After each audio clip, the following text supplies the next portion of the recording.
কোরআনে বর্ণিত হযরত নূহ আলাইহিস সালাম ও মহাপ্লাবনের ইতিহাস।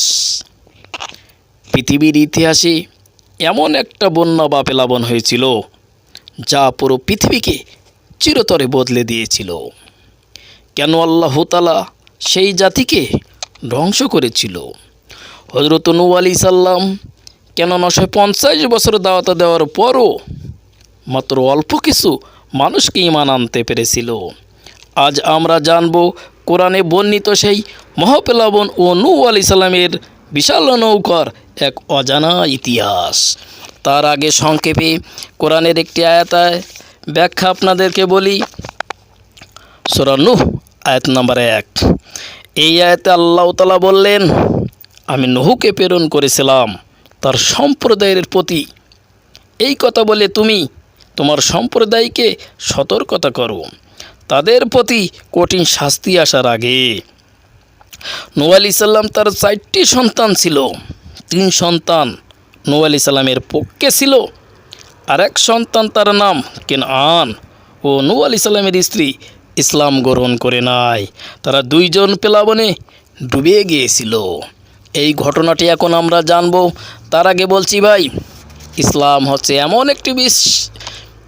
একটি বিষয় যেটাকে যদি আপনি গ্রহণ করতে পারেন মনে এবং প্রাণে, তাহলে মূল গন্তব্যস্থান অর্থাৎ আল্লাহ তাআলার দিদার পর্যন্ত, অর্থাৎ আল্লাহ তাআলার নৈকট্য পর্যন্ত আপনি পৌঁছাতে পারবেন।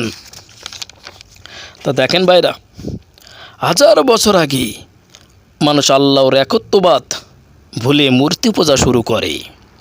তারা আল্লাহর পরিবর্তে বিভিন্ন মূর্তির সামনে মাথা নত করে। তখন আল্লাহ তাআলা তাদের সঠিক পথে ফিরিয়ে আনার জন্য হযরত নূহ আলাইহিস সালামকে নবী হিসেবে পাঠান। নূহ আলাইহিস সালাম দিন-রাত প্রকাশ্য ও গোপনে মানুষকে আল্লাহর ইবাদতে দাওয়াত দেন। তিনি বললেন, তোমরা এক আল্লাহর ইবাদত করো, তার আনুগত্য করো। কিন্তু অধিকাংশ মানুষ তার কথা মানেনি, বরং তাকে উপহাস করেছে, পাগল বলেছে। একজন পয়গম্বরকে যদি আপনি পাগল বলেন, তাহলে আপনার মাথার সিট, আপনার মাথার ব্রেন কোন পর্যায়ে চলে গেছে একবার আপনি চিন্তা ভাবনা করে দেখেন। পৃথিবীর শ্রেষ্ঠ মানুষ হচ্ছে আল্লাহ তাআলার নবী, আল্লাহ তাআলার পয়গম্বর, তাদেরকে আপনি পাগল বলেন, তাহলে আপনার ব্রেন কোন পর্যায়ে গেছে আপনি একবার চিন্তা ভাবনা করুন। তার অনুসারীদের নিয়ে হাসাহাসি করছো। অবশেষে আল্লাহ তাআলা জানিয়ে দেন এই জাতি আর ঈমান আনবে না। তখন নূহ আলাইহিস সালাম আল্লাহর কাছে দোয়া করলেন। আল্লাহ তাকে নির্দেশ দেন, একটা বিশাল নৌকা তৈরি করো। আশ্চর্যের বিষয় হলো, যেইখানে তিনি নৌকা বানাচ্ছিলেন সেইখানে কোনো নদী বা সমুদ্রও ছিল না। তাই কাফেররা তাকে দেখে হাসাহাসি শুরু করতে লাগলো। দেখেন, নবীদের কথা, নবীদের ভাষা, নবীদের বিষয়বস্তু সাধারণ মানুষ বুঝতে পারে না। নবীরা যে রাস্তায় চলে, যে কথা বলে, যে উপদেশ দেয়, সেটা আল্লাহ তাআলার তরফ থেকে আসে। অতএব নবীরা যেটাই করবে বুঝে নিতে হবে আপনাকে যে আল্লাহ তাআলা তাদের নির্দেশ দিয়েছে। তারা বলতো, অর্থাৎ কাফেরেরা, মরুভূমিতে আবারও নৌকা বানানো হয় নাকি?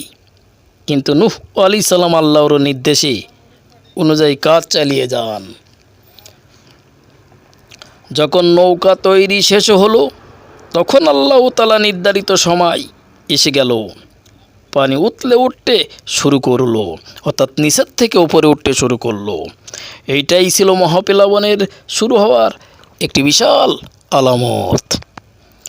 আল্লাহর নির্দেশে নূহ আলাইহিস সালাম প্রত্যেক প্রাণীর এক জোড়া করে এবং ঈমানদারদের নৌকায় তুলে নিল, কিন্তু তারা নিজের এক ছেলে ঈমান আনেনি। নূহ আলাইহিস সালাম তাকে নৌকায় উঠতে বলে সে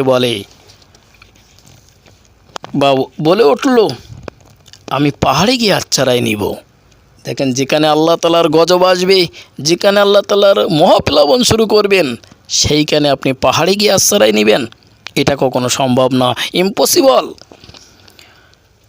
নূহ আলাইহিস সালাম বললেন, আজ আল্লাহর শাস্তি থেকে কেউ রক্ষা করতে পারবে না। যাকে আল্লাহ দয়া করবেন সেই ছাড়া। এরপর বিশাল ঢেউ এসে তার ছেলেকে ডুবিয়ে দেয়। আকাশ থেকে মুষলধারে বৃষ্টি নামতে থাকে এবং পৃথিবীর ভেতর থেকেও পানি বের হতে থাকে। অল্প সময়ের মধ্যে চারিদিকে পানি আর পানি। অবিশ্বাসীরা সবাই ডুবে যায়, কেবল নূহ আলাইহিস সালামের নৌকাটি, অর্থাৎ সেই নৌকায় ঈমানদার যারা উঠেছিল তারাই কেবল রক্ষা পায়। অনেক দিন পরে আল্লাহর নির্দেশে বৃষ্টি থেমে যায়, পানি নেমে আসে এবং নৌকাটি জ্যোতি নামক পাহাড়ে গিয়ে অবস্থান করে। এরপর নূহ আলাইহিস সালাম ও তার সঙ্গীরা নিরাপদে নৌকায় থেকে নেমে আসে এবং নতুন জীবন শুরু করে। দেখেন ভাইরা, এই থেকে বিভিন্ন গোষ্ঠী তৈরি হয়ে গিয়েছিল। এই ঘটনা থেকে আমরা কি শিখলাম সেটা আপনার বুঝে নিতে হবে। এই ঘটনা থেকে আমরা শিক্ষা পাচ্ছি আল্লাহর আদেশ মেনে চলা, সত্যের পথে থাকলে মানুষ উপহাস করলেও ধৈর্য ধরতে হবে। আল্লাহর শাস্তি এলে কোনো ক্ষমতা বা সম্পদ কাউকে রক্ষা করতে পারে না। ঈমান ও আল্লাহর আনুগত্য মানুষের প্রকৃতি নিরাপত্তা।